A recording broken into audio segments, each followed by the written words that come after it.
আসল বিষ বিক্রির সন্ধান পেল সুদীপা। সুদীপা বলে দিল যে আমার কাছে সবটা পরিষ্কার জলের মতো। আসলে কে কি করেছে তা আমার কাছে স্পষ্ট হয়ে গেছে।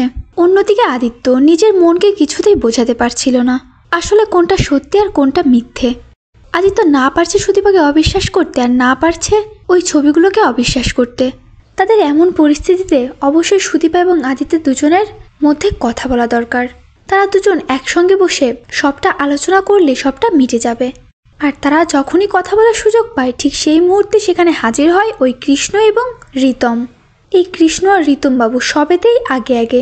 যে বিষয়টা সুদীপার খটকা লাগলো, যে সুদীপা যখনই যেখানে বিপদে পড়ে সেখানে ওনারা চলে আসে। কিভাবে সম্ভব এটা? ওনারা যদি আমাকে ফলো নাই করেন তাহলে এটা কিভাবে সম্ভব? ওনার সঙ্গে শুধু আমার টিচার এবং স্টুডেন্টের সম্পর্ক, উনি কেন ঘন ঘন এভাবে বাড়িতে আসবেন? অন্যদিকে সুদীপা সে পরমার থেকে, আদিত্যের মায়ের থেকে সব সত্যিটা জানার চেষ্টা করছে। ওই দিন রাতে আসলে ঠিক কি হয়েছিল, কেন মিস্টার চৌধুরী এরকম ব্যবহার করছিল সকলের সাথে, সেদিন রাতে ওনার কি হয়েছিল। সবটা তো অন্যরকম হওয়ার কথা ছিল, সুন্দরভাবে হওয়ার কথা ছিল, তবে এরকমভাবে ঘেটে গেল কি করে, এটা জানারই চেষ্টা করছিল সুদীপা। আর সুদীপা আরও একটা জিনিস বুঝতে পারছিল যে কেউ একটা আছে এসবের পেছনে। আর এই কথাটা আদিত্য ভাবছে। আদিত্যও একই কথা ভাবছে যে কে এই চক্রান্তগুলো করছে। যে চায় না যে আদিত্য এবং সুদীপা কাছাকাছি আসুক, ওদের দূরত্ব চাই, ওদের সম্পর্কটা যাতে ভেঙে যায় এটাই চাই। সেটা আসলে অন্য কেউ নয়, ওই রিতম আর কৃষ্ণ রায়।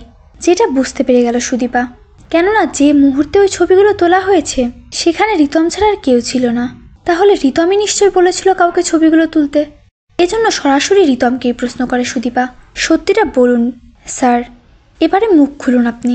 মিস্টার চৌধুরীর কাছে এরকম ছবিগুলো কে পাঠিয়েছে, কে বা ছবিগুলো তুলেছে, আর কেনই বা তুলেছে, আসলে উদ্দেশ্যটা কি?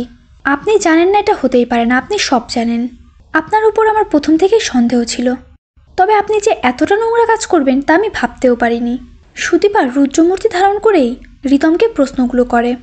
আর সুদীপার এই রুদ্ররূপ দেখে ওই কৃষ্ণরায় এবং রিতম। তো বন্ধুরা, অনুরাগের ছ ধারাবাহিকে এরকমটা হলে কেমন হবে জানিয়ে দিন আমাদের কমেন্ট করে।